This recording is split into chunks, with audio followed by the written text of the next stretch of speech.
आखिर क्या हो रहा है? बिहार की राजनीति पल पल में अपने रंग क्यों बदल रही है? बिहार के अंदर क्या कुछ बड़ा होने वाला है? बिहार के अंदर क्या नीतीश कुमार कोई बड़ा खेल करने वाले हैं? क्या बीजेपी बिहार के चुनावों से पहले कुछ बड़ा कर सकती है? क्या इंडिया गठबंधन नीतीश कुमार को फिर एक बार अपने खेमे में लाने की तैयारी कर रहा है? जिस तरीके के सवाल बिहार की सियासत के इर्द गिर्द घूम रहे हैं, वो वाकई में ये सवाल पैदा कर रहे हैं कि आखिर में बिहार की राजनीति जो पल भर में अपने रंग बदल रही है, उसमें होने क्या वाला है। इस बीच में एक ऐसी बड़ी खबर सामने आई जिसके बाद आप समझ सकते हैं कि किस तरीके से बिहार के अंदर अभी जहां हाल फिलहाल में ही नए साल की शुरुआत में ही लालू प्रसाद यादव ने नीतीश कुमार को अपने साथ आने के लिए न्योता दे दिया था और खुले आम न्योता दे दिया था। वहीं दूसरी ओर तेजस्वी यादव जो थे इस बयान को नकारते हुए नजर आए। उन्होंने कहा कि मीडिया वाले पूछते रहते हैं तो पिताजी ने बोल दिया। लेकिन वाकई में क्या बिहार के अंदर बस ये बातें सुन लेने भर से बिहार की राजनीति क्या यहाँ पर खत्म हो जाती है कि ठीक है जो बोला गया वैसे का वैसा ही। देखिए, खबर जो सबसे बड़ी सामने आ रही है बिहार के अंदर से, बिहार के अंदर दरअसल एक जेडीयू के बेहद करीबी और साथ ही में आरजेडी के नेता, जो कि नीतीश कुमार की पार्टी और जेडीयू के बीच में कहा जाता है कि एक पुल का काम करते हैं। यानी वो जितना जेडीयू के करीबी है उतना ही आरजेडी के भी बेहद करीबी हैं।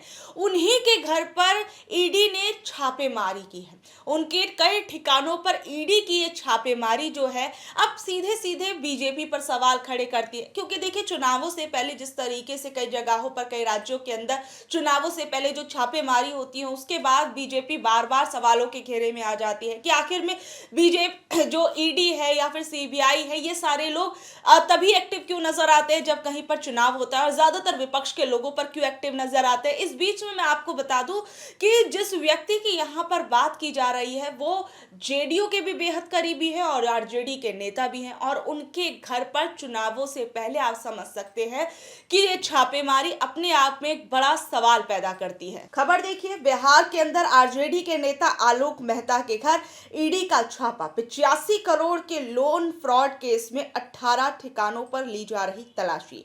राजद के नेता और बिहार सरकार के पूर्व मंत्री आलोक मेहता के यहां ईडी ने छापेमारी की। यह कार्रवाई वैशाली शहरी विकास और कोऑपरेटिव बैंक लिमिटेड में 85 करोड़ रुपए के लोन फ्रॉड के मामले में हुई।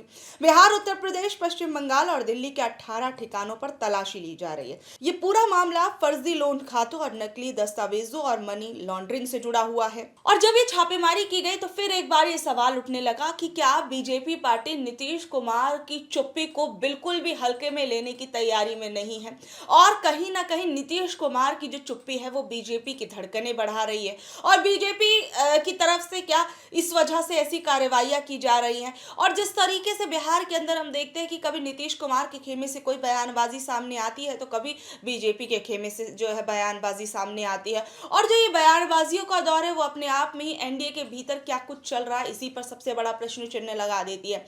इस बीच में पशुपति पारस, आपको याद होगा कि पशुपति पारस को किस तरीके से बीजेपी ने खुद से दूर किया, किस तरीके से चाचा भतीजे में पहले एक तरीके से एक लड़ाई सी कराई गई, और किस तरीके से पहले पशुपति पारस को जो है वो चिराग पासवान को बैकफुट पर लाने के लिए इस्तेमाल किया, और फिर लोकसभा चुनावों के समय में किस तरीके से चिराग पासवान को बीजेपी ने अपने साथ में रखते हुए पशुपति पारस की पार्टी को किस तरीके से किनारे लगा दिया था, वो सबने देखा था। और इस बीच में जो पशुपति पारस हैं उनके यहाँ पर बिहार के अंदर दही चूड़ा का भोज रखा जाने वाला है, जिसमें नीतीश कुमार और साथ ही साथ में लालू प्रसाद यादव जो है उनके आने की बात कही जा रही है। आप सोचिए, ये भोज जिस जगह पर रखा जा रहा है वहां पर जो है नीतीश और लालू वो लोग आमने सामने नजर आएंगे, और साथ ही में जिनके घर पर जो छापेमारी पड़ी है आलोक मेहता, ये कहा जा रहा है कि वो भी हो सकता है कि इस भोज के अंदर शामिल हों। और साथ ही साथ में अब आप ये खबर खुद देखिए कि किस तरीके से दही चूड़ा भोज में लालू और नीतीश दोनों को निमंत्रण। आखिर बिहार के ये नेताजी चाहते क्या हैं? बिहार में मकर संक्रांति के मौके पर होने वाले दही चूड़ा भोज के साथ राजनीतिक सरगर्मियां तेज हो गई हैं। नीतीश कुमार के मंत्रिमंडल विस्तार के अटकलों के बीच राष्ट्रीय लोक जनशक्ति पार्टी रालोजपा प्रमुख पशुपति पारस 15 जनवरी को अपने आवास पर दही चूड़ा भोज का आयोजन कर रहे हैं। इस भोज के अंदर लालू प्रसाद यादव, नीतीश कुमार के साथ साथ सभी दलों के नेताओं को आमंत्रित किया गया है। राजद भी राबड़ी देवी के आवास पर दही चूड़ा भोज का आयोजन करेगा। यानी देखिए कि किस तरीके से अभी राबड़ी देवी के आवास पर भी होगा ये जो दही चूड़े का भोज है। अब कांग्रेस पार्टी के भी कई नेता जो है ये दही चूड़े का भोज रखेंगे, बीजेपी पार्टी के भी कई नेता दही चूड़े का भोज रखेंगे, क्योंकि देखिए एक तरीके से मकर संक्रांति जो है एक बड़ा त्योहार माना जाता है। सब लोग हर जगह पर अपने अपने कल्चर के हिसाब से ये मकर संक्रांति का जो त्योहार है वो मनाया जाता है, चाहे वो नॉर्थ इंडिया की बात हो, चाहे वो साउथ इंडिया की बात हो। मतलब हर जगह पर मकर संक्रांति का त्योहार जो है अलग अलग तरीके से मनाया जाता है। जैसे गुजरात के अंदर पतंगे उड़ाई जाती हैं या इस तरीके से अलग अलग। और वहीं बिहार के अंदर जो है मकर संक्रांति वाले दिन दही चूड़ा खाने का रिवाज है, और इसी रिवाज के जरिए और इसी दही चूड़ा के आमंत्रण के जरिए क्या बिहार की राजनीति में कुछ बड़ा करने की तैयारी की जा रही है। अब आप खुद देखिए कि एक ऐसी जगह, एक त्योहार, इस बीच में लालू और नीतीश जो है उन दोनों को आमंत्रण दिया गया है। सबसे बड़ा सवाल तो यही है कि क्या नीतीश और लालू दोनों यहाँ पर पहुंचेंगे, नहीं पहुंचेंगे, और अगर जाते हैं तो क्या वहां पर कुछ देखने को मिल सकता है क्या उसके बाद। क्योंकि देखिए नीतीश कुमार को लेकर जिस तरीके से लालू प्रसाद यादव खुले तौर पर जो है आमंत्रण देते हुए नजर आए अपनी पार्टी के साथ शामिल होने का, या फिर जिस तरीके से बिहार की राजनीति के अंदर हर पल कोई ना कोई हम देख रहे हैं कि बयानबाजी सामने आ रही है। इस बीच में कभी बीजेपी के नेता जो है वो कह देते हैं कि बीजेपी जो है वो बिहार के अंदर सरकार बनाएगी, या फिर जो है कभी नीतीश कुमार के खेमे के नेता कह देते हैं कि अगर एनडीए जीतेगा तो उसमें बिहार के अंदर मुख्यमंत्री जो है वो नीतीश कुमार ही बनेंगे। और सबसे बड़ी चीज, महाराष्ट्र के अंदर जिस तरीके से एकनाथ शिंदे का हाल बेहाल हुआ है वो सबने देखा।